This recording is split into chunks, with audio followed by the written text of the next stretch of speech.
Welcome to our film festival. We are so excited to have you with us.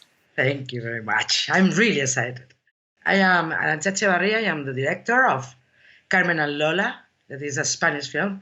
I'm right now in my house in Madrid. And the film is about the first love.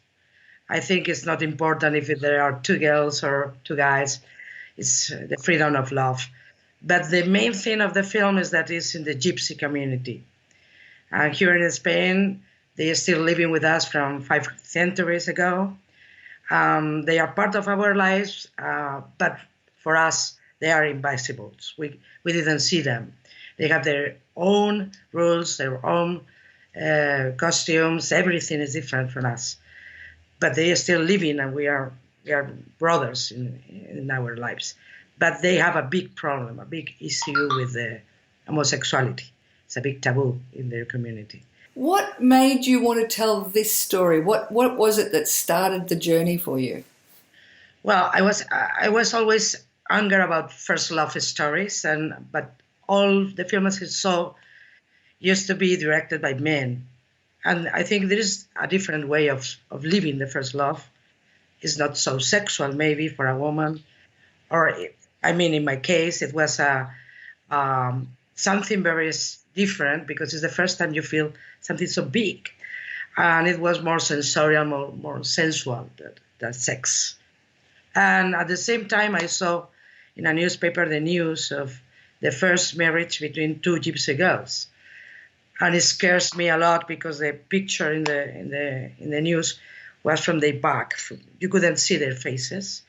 They used fake names in order not to be recognized in their community, and they were to the judge. To get married alone. That's impossible for a gypsy because they used to be with all their family. They have a big party of 3 days. Everybody sings and dance, and they were alone. So I wanted to take out this picture from the news, turn around and see their faces. And I saw Carmen and Lola, and I wanted to talk about them. Tell us about the young Arantxa. Did she always want to do film? Yes, since I remember, I wanted to make films and to tell stories. I think I am a storyteller, and I always wanted to do it. And in my house, I was very happy because my parents love cinema. I saw a lot of French, UK, all kinds of cinema. So I grew up with that desire, but it was very difficult because I was a little girl without no connection in cinema, and Spain is not so a big industry, so it's very difficult to begin. And I remember all my life wanted to be film director. But I'm 50. I'm very old. And this is my first film, so it was really hard. Yeah, and I think probably it's good for people to understand, it's hard to make a feature. Every feature is like climbing a big mountain, yeah? Yeah. Well, I have to work for free for a lot of years. I was working in all the specific range of film. I've been camera assistants. I work in design, production. I do everything for 13 years, so it's a lot of time. But at the same time, I learn about all the categories, about all the technicians aspects. So when I get my opportunity to film my first film, I knew a lot about all of them, and it was very, very easy to make it together. But it was a very hard way. But I always say the same: if you want something, if you're willing for something, you can do it. Fantastic. And tell me, do you think it gave you a different way of working because you did learn about all these different roles because you had such a long journey? Yes, I think so. I'm sure about that. If you see my film, it doesn't look like a first film. It's more because I did a lot of short films before. I did a lot of documentary films, and I worked for other people in different roles. So I was smelling the films and breathing the films since I can remember. So it was easier for me to do it the first film. The worst part of all this journey is to work like a wardrobe, like a waitress in working in a lot of things to have money to pay my rent instead of working and have money from the cinema. But it's a beautiful journey anyway. Yeah, it is. And congratulations. I just want to say to you, it is such an honor to be talking to someone, the first Spanish woman, I believe, to be invited at the Directors Fortnight. Is that right? Yes, it's right. I was very surprised because it's the 21st century. What happened in Spain with the women? Are we sleeping or something like that? I didn't. I was very very surprised when Carmen told me that. And how was that? What was that experience like of going to Cannes? Yes, it was very fun because I went with my two main characters, the two gypsy girls. They are teenagers, and they never in their lives take a plane. Or when I told them, "Hey, we are selected in Cannes," they didn't know which festival was that, and I was like trying to explain them. This is the most important festival in the world. And they were like, wow, we don't know nothing because we are gypsies and our world is very small. And imagine them walking by La Croisette, that is on the main street. Everybody stopping them to ask for autographs and pictures. And they were like, we never get out of our neighborhood. We are going to take a plane. We are going to be there. And it was amazing. The premiere, everybody was stand up clapping for 4 minutes. And they were crying, and wow, I don't know how I felt. I felt so excited, so happy. I am still thinking and having these memories about that, and I have to have time to say, wow, I've been in Cannes. I'm the best. I think that Cannes give us this. I mean, the spot of the light of everybody. I mean, suddenly this small film became big because everybody thinks that we make small films because we want it. No, we make a small film because we can't find the money, because people doesn't believe in that we can do something amazing big, you know. Yeah. And I wonder if you could tell us, because one of the things I loved about Carmen and Lola was the visual aesthetic. I mean, the gypsy world is full of color. It's full of music, full of things, sparkly things. So when we worked together about the look and feel of the film, we thought we can't take out all this about the gypsy world. But it's so powerful, their color, their lives. If we saw the real gypsy world, your eyes goes down, because it's amazing. It's so brilliant. What was your process to audition and find your two main characters, because they are amazing, the performance? And what was that like? It was a nightmare. What happened? I was 6 months looking for them, and I was so lucky that Rosie and Alzaira came, and it was a miracle. The community was very worried about how they would be. Two girls who were being in love, but also, I think you said they were more worried about smoking, being seen smoking on camera. A woman smoking in front of a man is a link of respect. It's a big problem. While we were shooting it, we have around us like 50 or 20 gypsies yelling to us, saying rude words to them, and it was scary. I mean, they were like, yes, stop smoking. You are not allowed. You're a woman, and things like that. So imagine how it was the filming. It was a nightmare. It was really, really complicated. How does the community feel now about the film and the reception?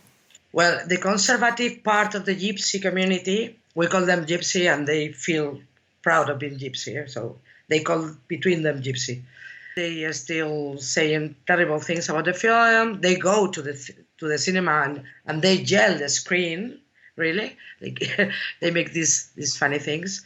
But at the same time, there's a lot of gypsy people that they are saying, thank you, we need this, because they need to speak between the oldest and the youngest people and to move things, and the change has to come. And they was willing for a film like this to give this moment of reflection and of chatting between them. And I think things are changing. I'm happy to say that, because I thank you of Twitter or Facebook or whatever. A lot of people speaks to me and they tell me, hey, you help us. You gave us a tool for speaking with our parents or speaking with our friends about a lot of issues, not only homosexuality, you know. Do you think you bring a unique perspective to things being a Basque woman, and what do you think that has shaped your vision? Yes, I'm Basque. I'm from the north of Spain, and we have our own language, our own way of life is very different from the Spanish. The Basque country is how you say it in English, matriarchals. I mean, the woman is the woman that rules. My mother was a very important part of the family, more than my father, you know. The person that takes the money is the woman. So I'm very feminist since I grew up in this kind of family that is very common in the north. I think that this point of view is so different that when I get into the gypsy community that is completely different of that, I felt like I have to speak, I have to tell them, I have to show how a woman lives in this community. But I think that the most important thing is that I am a woman, not Basque. It doesn't matter if I'm a woman, and I felt all this discrimination since I was born. I mean, the world is ruled by men, and the money, the power, they have everything. And we are always trying to get to this power, and it took us too much time, and we have to still working for that and fighting for our rights like women. Absolutely. So tell me, how do your a little bit about your two actresses? What has happened for them? How do they feel about it since the film? In Cannes, they were nominated for the Goya Awards, that is the Oscars for Spain, and they now are happiest women in the world. Lola, Zaira Romero, did another film already, yes, and she's now making a lot of TV series. She's going to be very famous here in Spain. And Rosie, that is Carmen in the film, she has a manager, you know. she didn't take the phone. She has a manager right now. So yes, they are going to do a lot of things in the cinema in Spain. The Spanish Oscars, the Goyas, could you explain, you were nominated and won what? Tell us what it is. That we were nominated for 8 categories. Yes. This is a small film that we made. It's a miracle. I always say the same. And we were up for Best Picture. That was amazing. Best Script, Best Director, and the best thing for me that 4 actors of the film were nominated. That was amazing for us. And we, at the end, we won the Best Supporting Actress for Carina Juste, Best New Director for me. We were so happy, you know. It's amazing. It's a dream. I have the award. Hold on a second. I'm going to show it. This is the Goya. Oh, my goodness. Award. This is your Goya. Yes, this is mine. Okay. Oh, my goodness. Fantastic. That is amazing. This is, for us, it's our Oscar, so yeah. Love it. Congratulations. Tell us a little bit about the future and your plans. I think you're going to start maybe shooting something. Yes. I'm preparing now my second film, and I wanted to talk about the second generation of immigrants in Spain. We have a lot of Chinese people here because our government has some trade with the Chinese government. But they are, this second generation are Spanish. They speak and chat and Twitter in Spanish so quick, but their parents doesn't speak Spanish. And there is a very difficult, I think it's the same in UK with immigrants from India or whatever. but they can't express their feelings. The older people with us, but the youngest feels Spanish, but they are Chinese. We are always wondering about their lives because they live very, very in a society very close. And I wanted to be in this new challenge and get involved in their community also. Thank you so much for talking to us. We're really happy to have your film. It is such an extraordinary piece of work, and congratulations again. Thank you very much. It was a really pleasure to talk with you. Thank you.